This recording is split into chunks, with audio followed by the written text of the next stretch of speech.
bilisummaa Oromoo miseensota koree gidduu adda bilisummaa Oromoo akkasumas hoogganamtoota waliigalattis miseensota adda bilisummaa Oromoo ummata bal'aa Oromoo fi keessummoota keenya kabajamoo har'a sirna kanarratti nu wajjin argamtan durseegaa sirna eebbisaa qaadhimamtoota miseensota adda bilisummaa Oromoo fi dabballoota adda bilisummaa Oromoo irratti yaamicha keenya kabajanii fi sirna keenya irratti argamuuf egaa qooda fudhatuu keessaniin gammachuun itti dhaga'ameen isin ibsuu barbaada.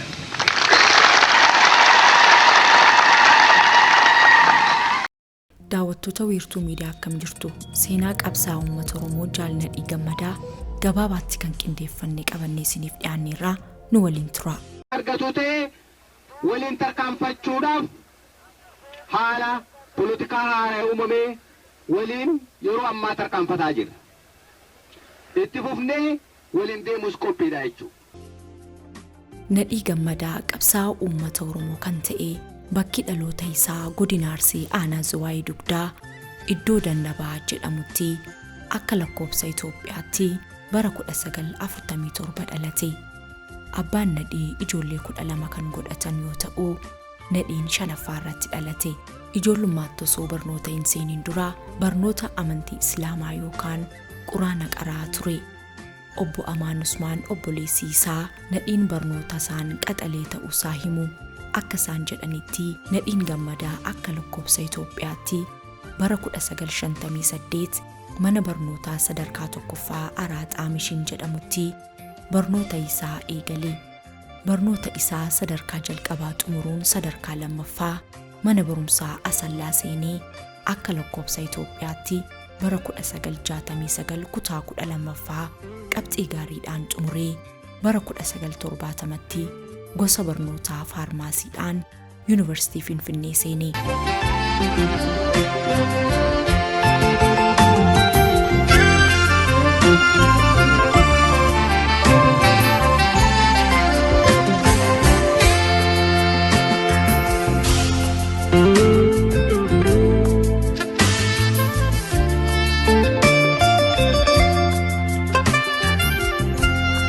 Barnoota isaa kanaanis qabxiin inni fidee 3.9 ture. Yuunivarsiitii seenee waggaa lammaffaa irratti qabsootti seenee kan jedhan Obbo Amaan Nadhii Gammadaa barnoota yuunivarsiitii adda kutee qabsoo hidhannootti seenuu duraa barnoota isaa irratti xiyyeeffataa ture. Bifa qindaa'een namoota gurmeessee qabsoo eegaluu baatus qabsaa'ota gameeyyii duraan turan waliin garuu wal argaa ture. Waa'ee siyaasaa keessa kan seenes yeroo kanarraa ka'eeti. Yuunivarsiitii gallaan ammoo hubannaan siyaasaa isaa dabalee namoota siyaasaa yeroo sana turan waliinis daran walitti dhiyaachuu eegale jedhan. Nadhii Gammadaas erga adda bilisummaa Oromootti dabalamee qabsoo keessatti gumaacha guddaa gochaa akka turetu himama. Obbo Amaan warri qabsoo waliin geggeessaa turan Nadhii Gammadaaf bakka guddaa qabu turan jedhan. Warri qabsoo waliin gochaa turan hunduu isa beeku. Waraana keessattis ga'ee guddaa gumaachuun isaa dubbatamaa ture. Yeroo sana erga bosona seenee waa'ee isaa irra caalaa kan beeku nutullee waa'ee isaa isaanumarraa waan muraasa dhagaa turre jedhan. Nadhii Gammadaa gara ba'aa fi giddu gala kanaatti itti gaafatamaa waraanaa akka ture dubbatamaa ture. Erga manaa ba'ees odeeffannoo isaa hagas mara quba hin qabnu. Erga dhaaba adda bilisummaa Oromoo waliin guullalleetti galanii ammoo koree hojii raawwachiistuu keessa ture.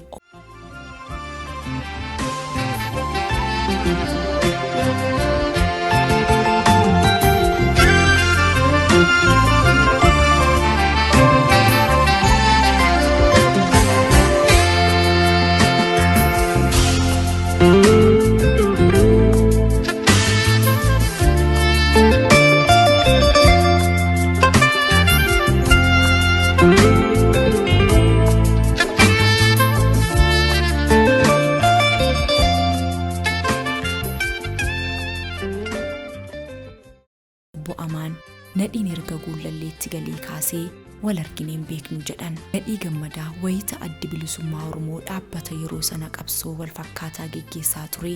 TPLF waliin ta'uun biyya bulchuuf chaartara seenuu miseensota adda bilisummaa Oromoo dhiyaatan keessaa isa tokko ture.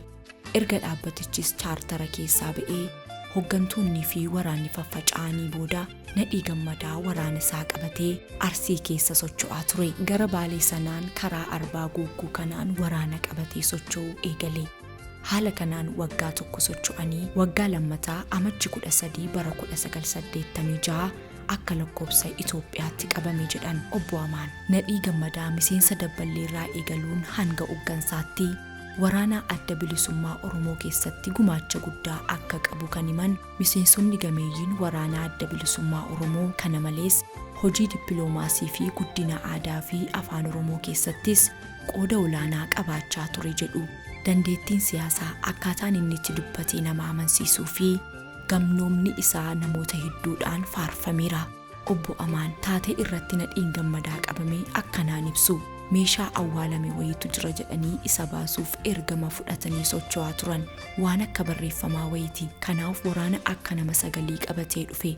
Jaarsoliin biyyaa fi namoonni kaanis ba'anii waliin turan. Achumaan waraanni mootummaa naannoo sana turan halkan itti duudanii qaban jedhan. Arbaa Guugguu masjiida warra Sheekaa Guugguu jedhamu keessatti qabanii helikoophteraan gara Bishooftuu geessuudhaan meeshaa isaan bakka awwaalamee baasan sanallee yeroo sana gubanii.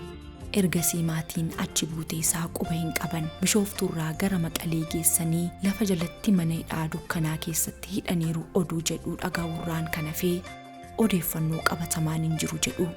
Garuu ammallee wanti qabatamaan hin jiru. Sababa isaatiin maatiin miidhamuu kan himan obbo Amaan maatii isaa keessaa namoonni biroon kan dhibaman akka jiranillee himan. Namni hinuma hidhama. Maatiin isaa sababa maqaan isaa bakkee jiruuf hiraarfamaniiru. Wanti nuti keessa dabarrees du'a sana wayya waan nama jechisiisudha. Ammallee barbaacha Nadhii Gammadaa keessatti dhaabii adda bilisummaa Oromoo homaa tokko akka isaan hin gargaarree fi yoo gaafatanillee homaa akka quba hin qabne isaaniif deebisanii. Namoota isa waliin turan jedhaman hiriyoota isaallee gaafanneerra. Warra yeroo sana barnootarraa isa baasee warra isa dursaa ture hundaa gaafanneerra. Homaa hin beeknu jedhan. Nadhii Gammadaa amalli inni ittiin hawaasa isaa keessa jiraataa turellee amala gaarii akka ta'e dubbatu. Nadhii Gammadaa ofii maatiin godhanne. Garuu nama hundaaf akka abbaa ture. Jaarsolii birattillee bakka guddaa qaba ture jechuun isa ibsu obbo Amaan. Amalli isaa nama hin quuqu. Nama hundaa waliin nagaa qaba. Amala nama gargaaruu qaba. Daba namarratti dalaguu hin beeku. Mirgi isaas kan nama kaanis yoo sarbama immoo callisee in ilaalu ture jedhan. Maatiin Nadhii Gammadaa erga inni dhabamee barbaacha isaarraa duubatti jedhan hin beekan. Garuu ammallee eessaa akka jiru hin barre. Du'eera jedhaniis hirmii baafataniin tasgabboofne.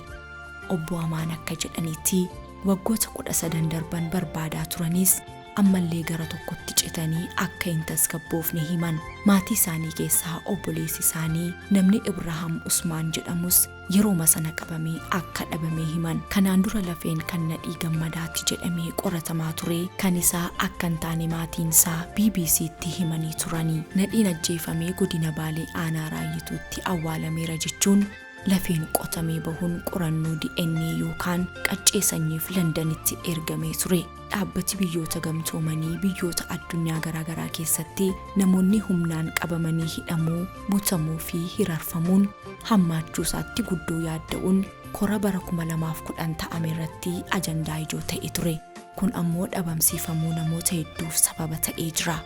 Kanaaf bara 2011 irraa eegalee hagayya 30 waggaa waggaan guyyaan namoota humnaan dhabamsiifamanii akka yaadatamus murtaa'ee jira. Egaan kabajamtoota daawwattoota wiirtuu miidiyaa seenaa qabsaa uummata Oromoo kan ta'e Jaal Nadhii Gammadaa toora miidiyaa BBC afaan Oromoo irraa argannee isiniif qopheessine kana gammaatti daawwattan ture. Isin waliin kan ture an Margee Tasfaatii nagaan nuuf turaa.